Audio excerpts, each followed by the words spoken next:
Hello everyone, welcome to our lesson for today. Today, we are going to continue our discussion more on the arithmetic sequence. Get your notebook and your pen to take notes of the important details. Feel free to replay this lesson if there are things you do not understand. Okay, so let's start. Our objective for today, at the end of this lesson, you will be able to determine arithmetic means.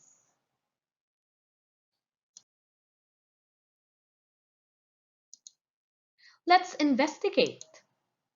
Find three terms between 2 and 34 of an arithmetic sequence. Okay, so if we are going to find out ano ang mga terms in between 2 and 34. If it is an arithmetic sequence. You can write down your answers in your notebook. Questions. Were you able to get the missing terms? What technique did you use to get them?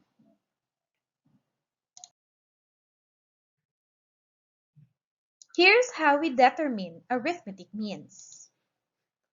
The terms between any two non-consecutive terms, meaning hindi magkasunod na terms, of an arithmetic means or arithmetic sequence rather, are known as arithmetic means. Ibig sabihin, for an example, we have the 5th term and the 10th term. Now, ang tawag sa mga terms in between them, which are the 6th, 7th, 8th, and 9th terms, they are called arithmetic means. Since sila ang mga terms in between the given terms, which are the 5th and the 10th term. Okay? So the arithmetic means between the first term, which is a sub 1, and the a sub 5 or the 5th term are a sub 2, a sub 3, and a sub 4, as I have said a while ago. Let's have an illustration. So here are the sequence or the terms, and then sa gitna, which is the second, third, and fourth, are the arithmetic means of the first and the 5th term. Okay, do you follow? Okay, now,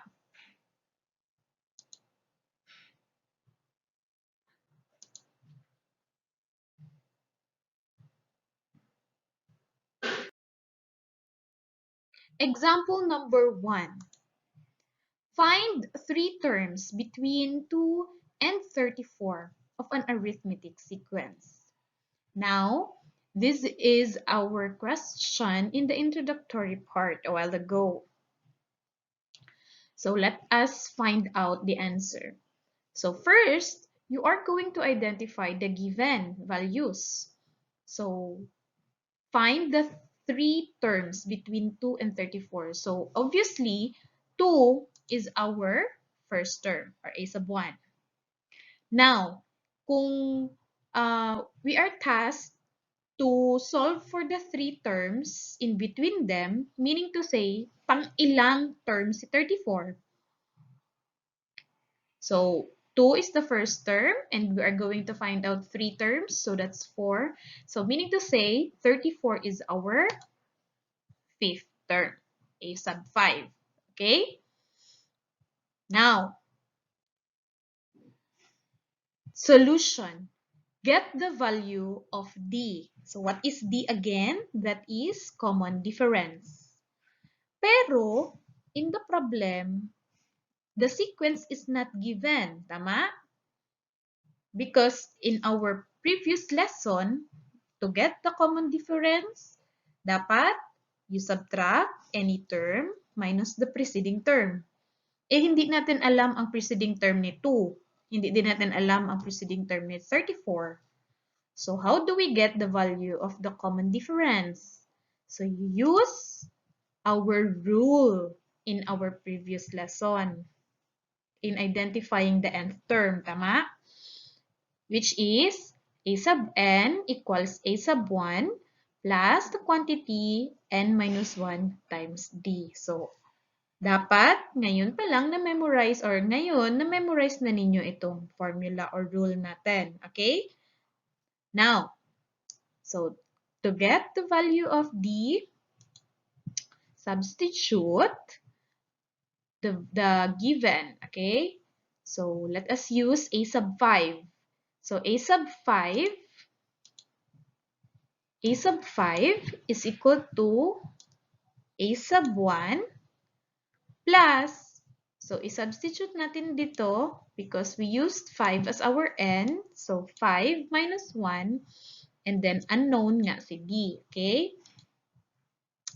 So, what is a sub 5 here? Diba 34? So you write down 34. And then what is our a sub 1? 2. Okay, so sinubstitute din natin. So, continue, 5 minus 1, and then d. Okay, now, in the next step, so 34 is equal to 2 plus 4d. How did we get 4d? Okay, because 5 minus 1 is 4, and then times d. That is why we have 4d. And then, next, so you combine like terms. So meaning, yung mga numbers alone are in the left side of the equation and then yung may variable is on the right side of the equation. So 34 minus 2 is equal to 32. Okay? So that is 32 equals 4d. Now, to get the value of d, we are going to divide both sides by 4 para si d na lang yun ang mabilin diri sa right side. Okay? So you divide 4 divided by 4 and 32 divided by 4. So what will happen? D is equal to 32 divided 4 is 8. Okay? Or pwede nating baliktarin, D is equal to 8. So now, we already have the value for correct 8.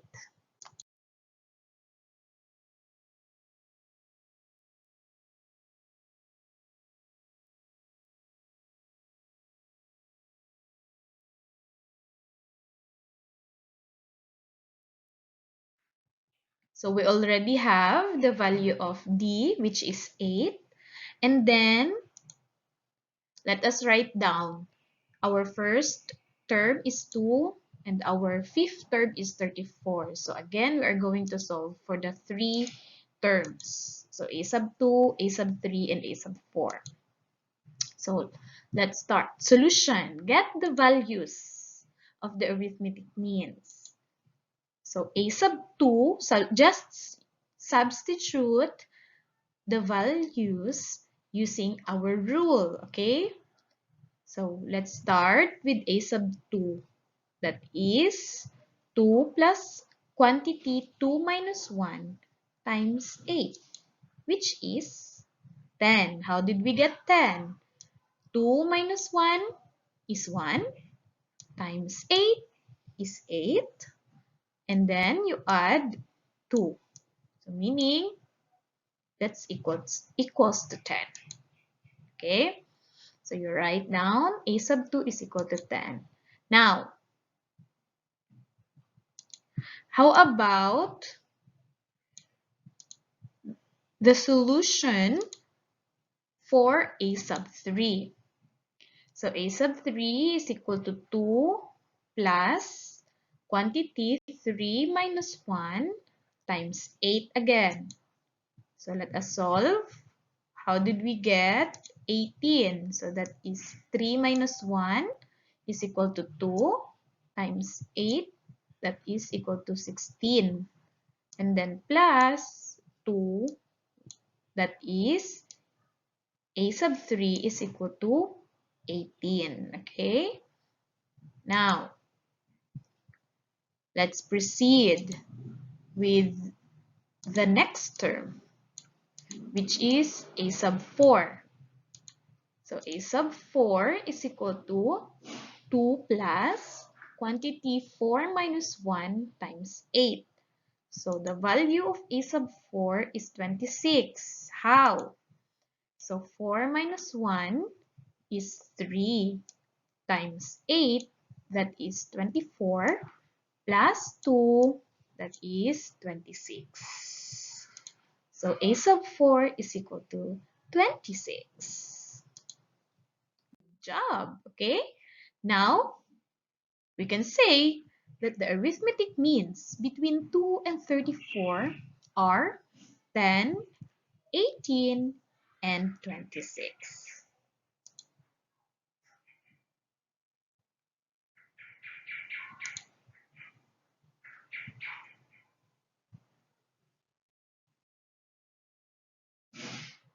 Example 2. If 5 arithmetic means are inserted between -9 and 9, what is the third mean? Okay, so this time, we are not going to solve for all of the arithmetic means between -9 and 9. Pero, we are just tasked to solve for the third arithmetic mean. Okay? So again, given values, first term is equal to -9 and a sub 7 is equal to 9. Why do we say a sub 7? Because if we are going to insert the arithmetic means in the -9, between -9 and 9, so 5 arithmetic means lahat. So first, 1, tapos plus 5, so 6 terms na yon. Therefore, si 9 is now our 7th term. Okay? Now, solution. So what are we going to solve first? We are going to solve for the common difference. So use the rule again in our previous lesson. So substitute a sub 7 and then the value of a sub 7 is 9. So you get 9. And then the value of a sub 1 is -9. Okay? And then substitute. Okay, now, how do we get 6D? So that is 7 minus 1. That is 6 times D. Okay, so that is 6D. Now, combine like terms. So, meaning, ilipat natin si -9 in the left side. How? Instead of -9, you are going to change its correct sign. Okay? So, that is 9 plus 9 is equal to 6D. Okay, now, 9 plus 9 is 18, which is equal to 6D. So, to eliminate 6, para maiwan na lang natin si D, okay, that is, you divide both sides by 6, okay? So, 6 divided by 6 and 18 divided by 6. Para si D na lang ang maiwan. Okay, so D is equal to 18 divided by 6 is 3. Or D is equal to 3. Now, so we are tasked to solve for the third arithmetic mean. So let us write down first Negative 9 as our first term and positive 9 as our seventh term. So the arithmetic means are the following, and we are just tasked to solve for the third. So what is the third arithmetic mean? A sub 4. Okay, so A sub 4, using the rule in the arithmetic sequence, you substitute. A sub 4 is equal to negative 9, A sub 1 na siya, plus 4 minus 1 times 3, which is the common difference. So A sub 4 is equal to 0. Why? 4 minus 3 is 3. 3 times 3 is 9. So what is negative 9 plus 9? That is 0. So therefore, the third arithmetic mean between negative 9 and positive 9 is 0. Now it's your turn.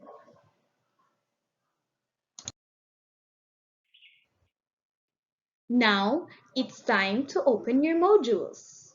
Prepare yourself and get your modules and your pen. You can also use calculator if you find the numbers difficult to compute. Good luck!